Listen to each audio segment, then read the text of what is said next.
I'm artist Wanaree Tanner. I'm here at Cool Tools today to demonstrate the large hole Celtic beads. So the tools we'll need: my signature Celtic Design Set 3 Celtic knotwork plate. As you can see here, it features a lot of small circular knotwork designs along with border designs. You can select any of these larger round textures to make the top of your bead. Here you can see this is this texture here. You can also make smaller beads, but you're going to have to use a different mandrel. The nice thing about these texture plates, they're rolling tracks on either side of the textures so that you've got a space for your rolling frame to actually set on. There's also spillaway grooves, which helps the clay disperse when you're rolling it down, giving you clean and consistent depth in your design. Set of rolling frames. We're also going to need a mandrel. This is a 5/8 inch brass tube. You can also use a chapstick tube as the same size, but that's actually going to act as the forming mandrel for the side of our beads. We'll also need a roller. Like to use a heavy spatula for mixing up clay paste. For refinement and sanding, I like to use these Alpha Abrasive sanding sticks. This is a 100/180 grit stick. It's nice and tiny so it can get into those tight areas. I like using this Princeton Mini Angle Shader brush. The tip is really fine and the handle is shorter, making it easier to use.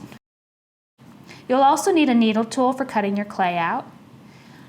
And in this project, I'm using Easy 960 sterling silver clay. Depending on how many beads you want to make, one bead is maybe like 5 grams of clay, so a 50-gram pack will make quite a few beads for you. You'll also need a plastic rolling barrier, and I'll demonstrate to you later on what that is. Cool Slip. This is a great lubricant to use on these texture plates. You'll also want a straight edge blade. This is a little firmer than the traditional tissue blades you may have seen before, so it holds a much nicer cutting edge. I also like to use a hydrator to keep my clay moist. Finally, you'll need a ceramic tile, which will act as our work surface. We'll be transferring and using this for all of our design work. So for making this bead, we're going to need a front panel and a back panel, as well as 2 side panels. So you can see on this texture plate, all I've done is I've chosen one of these larger round discs to use as my top and back texture. For this project today, I'll be using the center strip. But you can see also, you get a nice effect with the other textures. So we're going to go ahead and roll out our clay and texture it. I'm going to take my rolling barrier, open it up, and just lightly lubricate the inside. This is going to keep the clay from sticking to the roller as well as our work surface. So we're just going to take a little slab of clay here and our 4-card rolling frame. Open up the rolling folder, put the frame in and the clay, and then we're just going to roll it out. So we're slabbing down now to 4 cards thick. And you can check the texture against the clay size to make sure that it all fits together. So that's ready to go. Before using your texture plate, you want to make sure to lubricate it with Cool Slip. Just take your Cool Slip a few inches away from the plate and spray a light mist. If this is the first time you've used this texture plate, make sure to work some of that lubrication into the details with your fingertip. Next, we're going to use our 2-card rolling frames to texture down the design. I'm going to select this design. So I'm going to grab my rolling folder with the clay inside and open it up and just flip it right onto the texture design. Now you're going to leave this plastic in place as you texture. Oftentimes when we're texturing down our clay, if you're using a roller without a rolling barrier, you can actually get a ghosting of lines, so you get like a double imprint. So with this rolling barrier, it'll actually prevent the clay from sticking to the acrylic roller as we're rolling it out, as well as keeping it inside that texture plate. So all I'm going to do is press down and work in one smooth, firm roll in one direction. Don't go back and forth. If you go back and forth, you'll get a ghosting of your design. So that's all it takes, and what I'm going to do is come in from the back side. The plastic barrier is still in place. I'm going to burnish it with my fingertip. This is going to help force that clay down into the finer details and really get a nice crisp impression. So once this is ready to be transferred, we'll just peel carefully that rolling folder away, remove the frame. Then we're going to take our ceramic tile in one hand and our clay and texture plate in the other hand. Again, being careful not to let that clay move around. I'm going to flip the ceramic tile right onto the surface and then flip the whole assembly over. Now I'm going to press from the back, and this is going to help dislodge the clay and transfer it right onto our tile. Okay, so we're just going to peel our texture plate back. And you can see you get a clean, consistent, even impression. The other reason why you want to transfer it directly onto the tile in this manner is every time you pick up that clay once it's textured, it's going to distort that design. So we want to leave it fixed in place until it's completely dry. Finally, we'll need to cut the image out. And if you notice here, my texture plates create a small space here. So it's a gap that'll actually help you cut and keep you from overcutting. You just work right into that groove when you're cutting it out. So use your right hand to move your needle and your left hand to move your tile. And remember, watch where the needle is going, not where it's at. When you look ahead, it's actually easier to cut than when you're watching right where you're working. Just imagine, it's kind of like driving a car. So you can just do it in sections like this. If you're a little more comfortable, you can of course go all the way around. And we'll just pull our excess clay off, put it back in our hydrator. Finally, we're going to put this whole tile inside of our dehydrator until it's completely dry. We'll also need to repeat it for a second side. So to form the sides of our beads, we're going to actually need to have the clay rest on a forming armature to get that curvature of that front panel. Here I'm going to use a 5/8 inch brass tube. As you can see here on the panel, it fits perfectly. So we'll be able to create that nice perfect curvature for the side of the bead. You just want to take a little bit of polymer clay, put it on your ceramic tile, and press the brass tube into position. You can also use a chapstick tube if you don't have a brass tube available. The polymer clay is going to keep that tube from sliding around. So next we're going to go ahead and roll the texture out. I'm going to use this center strip down here. So you want to slab down to 6 cards and then texture down to 4 cards. We're doing that to give some extra depth to the side panel so that when we go to attach the front and back, it'll have a surface to adhere to. So once again, I'm going to take my rolling barrier and place my frame inside. Now you'll notice the plastic will begin to curl up a little bit as you use it. It's not a big deal. These are disposable. We're just going to push our clay into kind of a little snake shape there, not really big. The sides of the beads before firing measure about 18 millimeters. So you want to make sure that when you get your texture, that you've got enough for 2 sides. So you need to have 32 millimeters actually rolled out and textured. So I'm slabbing this down, 6 cards thick. Take my rolling frame off. I'm going to take my cool slip and once again spray from a few inches away and lightly lubricate the surface as needed. Then I'm going to place my 4-card rolling frame into position and place my clay on top, once again leaving the rolling barrier in position. So again, when we're texturing this down, we want to make sure to work in one smooth, firm direction. So you just want to press with a nice amount of pressure and just do a one pass. The more times that you go back and forth, the more distorted that texture will become. So again, I'm pressing down. And the rolling barrier will again help prevent that clay from sticking to the roller so we can work nice and firm without worrying. Okay. So we're going to burnish it from the back side to reinforce that impression. Now carefully peel away the rolling barrier and remove the rolling frame. Now instead of transferring this onto a ceramic tile, I'm actually going to transfer it back onto the rolling barrier because we're going to pick those pieces up and put them on the mandrel. So once again, press that into place, flip the whole assembly over, and press it onto your work surface to dislodge that clay.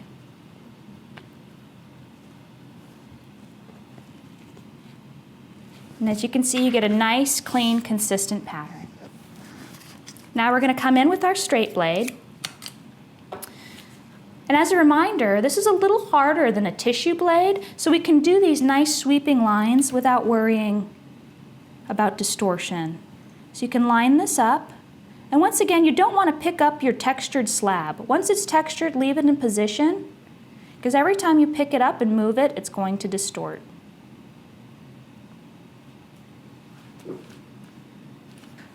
Pull those pieces away. Put that clay back. I'm going to come with my measuring tool here. And I like to use millimeters because they're a little more exact. And I'm going to cut here, the 0. Then I'm going to make my next cut at the 18 mark.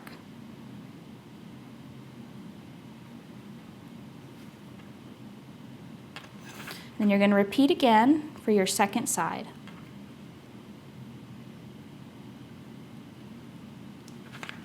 Now what I would normally do in my own studio is allow this to air dry for about 5 or 10 minutes just so the surface firms up. If you're really in a hurry, you can put it in a dehydrator for just a couple minutes. We want it to be firm on the surface so that when we go to form it, it'll take that shape without distorting the texture. It's a really great thing about EZ960 is it stays so flexible when it's dry that it can take a shape, like an extreme curvature like that, without much fuss. So once our pieces are ready to be transferred, so I'm just going to fold the plastic away from the edge and dislodge it slightly. Now that the surface is slightly dry, I can push it down without distorting the clay. You want to make sure it's not overly dry though, because it'll pop back into its shape. Clay has a memory to it. When it takes a certain shape after it's dried, it always wants to return to that shape. So it's kind of the trick in this project is really finding that happy place between just dry enough that you don't distort the surface and being too dry to take on that shape nicely. Now I'm going to take this whole assembly and put it right into my dehydrator until the sides are completely dry. You want to make sure they're completely dry before you go into refining or forming them because again, EZ960 stays a little softer. So after our pieces are dried, we want to go ahead and refine them. Here you can see our panels that are already finished and refined and ready to be used. We just need to clean that edge up a little bit. It doesn't take much work at all. Just use your Alpha abrasive sanding stick to remove the major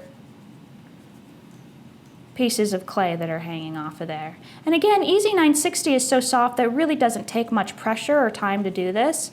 We're just going to go around the outside one little pass here. Next, we'll wet refine the piece with our foam tool. Just dip the tip of the tool in water, and you want to work damp, not wet. I may say wet refinement, but I really mean damp, because you're alternating between a dampened surface and the dry foam tool. This is actually going to help push the clay in the places where there's too much right into the seams where they need to fill. So you can see that edge cleans up without having to paste and sand and paste and sand.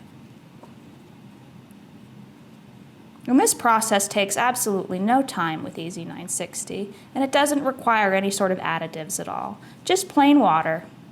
If you're using a different type of clay, you're going to have to work that surface a little more than what I've demoed here. So as quick as that, you've got the edges that are refined, and now your panel is ready to attach.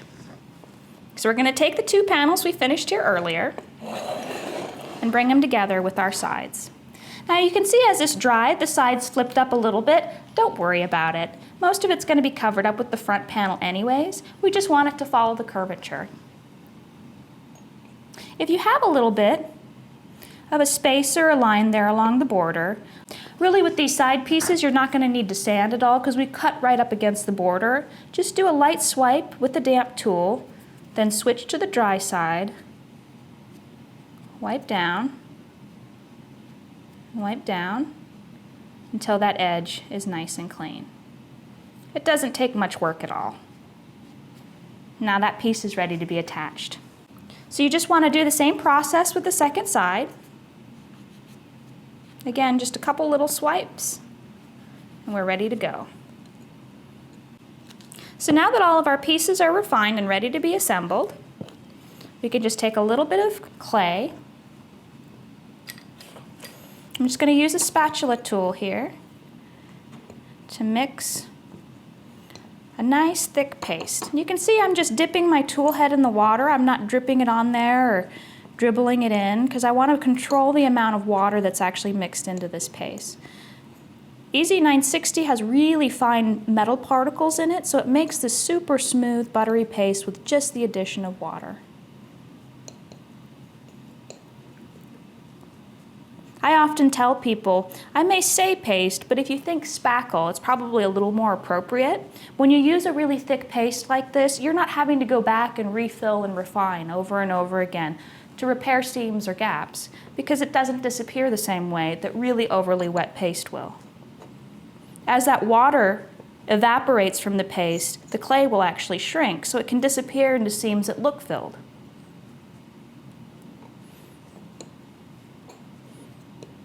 So this is kind of the consistency you're looking for here. Sticky but firm. You can see you get a nice creamy consistency there. And all I'm going to do is take my side panel. You can see I'm just dipping it right in. I'm not going to worry about too much excess paste. I'm going to choose where I want the holes to be so that it all lines up. Put it right there.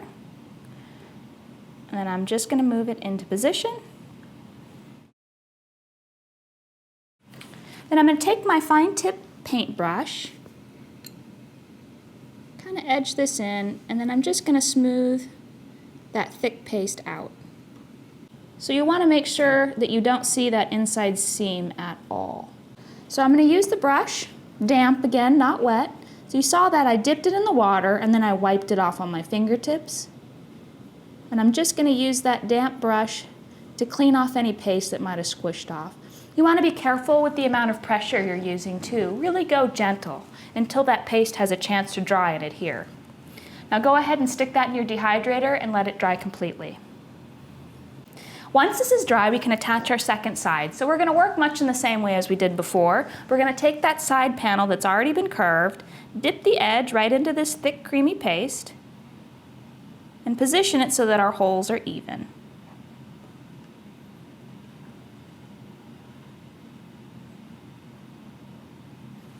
Once again, I'm going to take some paste and work it into the seam on the inside. And if you watch, I'm just rolling my brush. I'm not pushing anything. If you push it, you can actually knock that piece over. So just roll your brush into that seam and then use your tip of your brush just very gently to smooth it out. Metal clay doesn't require a lot of aggressive force or pressure. We can be pretty gentle with it. And then do the same that we did earlier on the outside and just clean up that seam as it needs to be. And then you can stick that whole thing into your dehydrator and let it dry completely, and we'll be ready to attach the front panel. Now we're ready to attach that front panel. You might have to rehydrate your paste if it's been sitting out, or keep it in a sealed hydrator so that it doesn't get hard and crusty. But again, the nice thing about Easy 960 is even when the piece is completely dry, you just need a little bit of water and you just smash it down and it'll hydrate itself into a beautiful, smooth, creamy paste again. So this time, I'm just going to take a little bit of this with my spatula tool and just dab it on the surface. Once that's covered, take my final panel here and position it. Again, be aware of where the texture design is so that your hole is in an aesthetically pleasing place. And just press down. If you look at your piece from right above, as you're attaching that front panel, it's a little easier to see if the sides are lining up or not. And you can pick it up and look at it from the sides and make sure everything is lined up and even. And that looks pretty good. So we're just going to take our nice thick paste and just swipe it on the inside seam. And then do that from the other side as well. And flip your bead over and fill any of those gaps that you can see from the inside. I'm not really particularly concerned about getting that inside completely smooth and clean. I just want to make sure that joint is really strong. So I'm just scooping paste in there as I need to fill any kind of cracks that I might see. Now this is what's so great about this small brush. You can see here I've got some paste deposited right on the side, and a bigger brush would kind of make a mess of this. You can just pull it right off there. And you dip a little bit of water, just get it moist, and you can wipe it clean. So the point is really easy to manage. It makes it really easy to get into those tight areas where you need to apply some extra paste. So just make sure your outside seams are clean. And again, I can just do a little wash here with my paintbrush and just plain water. You see how that just cleans it up really quickly. This clay is really a no mess, no fuss clay. I like to smooth my edges out a little bit as well. Then just check your textures to make sure you haven't deposited any clay accidentally. You see the surface here, everything looks really good. All of my cracks and seams are healed. Now we can put this piece in the dehydrator, let it dry completely, and we'll be ready to fire.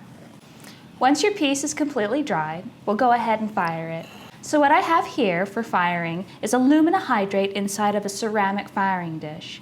The reason I'm using alumina hydrate is it's actually going to help support that form. Oftentimes when you try to fire a bead like this, especially with the thinner walls of the front and back, it'll actually dome or slump.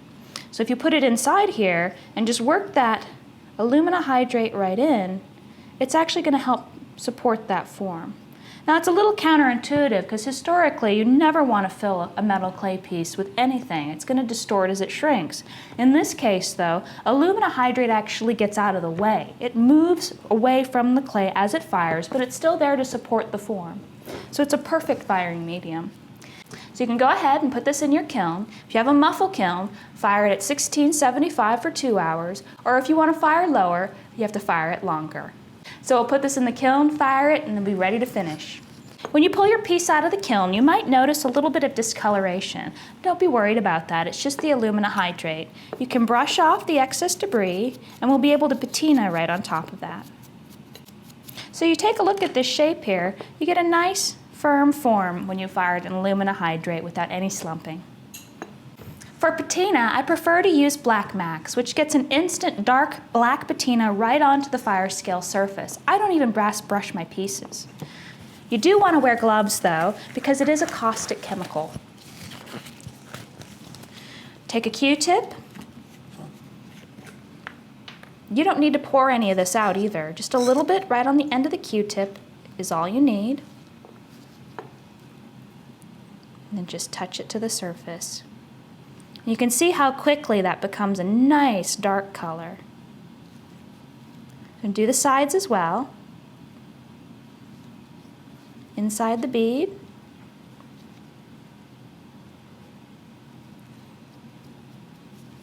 So you can see with just that one dip in the Black Max on the Q-tip was enough to get this whole bead covered.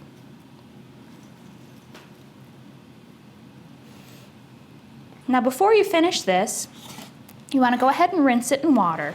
Make sure your water is the same temperature as your Black Max. Sometimes when you have really hot water or really cold water, it'll actually cause a white patina to develop on the surface of the Black Max patina. Now that the bead is thoroughly rinsed and dried off, we can go ahead and finish the surface. I like to use a 3M 400 grit polishing paper. I like to fold mine up so I get a nice firm edge. So take your bead, brace it in your hand, and just begin polishing that surface back and forth.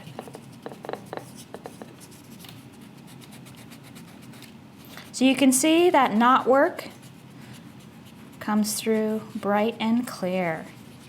And again, that's that contrast between the Black Max patina and the silver. Now, if you wanted to always have this high contrast, you wouldn't want to tumble it or go to finer grit papers because you're going to start getting a shine on it. When the surface of the silver is matte polish like this, it doesn't reflect light in the same way as a high polish. So that flat matte plus that Black Max creates a really great contrast on your bead. Once you've got the piece polished, you can go ahead and throw it in a tumbler. You can see the difference here in the contrast between a tumbled bead and that matte finish bead, so it's really a matter of preference and what you would like. And as you can see, with this one texture plate, you can create a myriad of beautiful beads. Thanks for watching.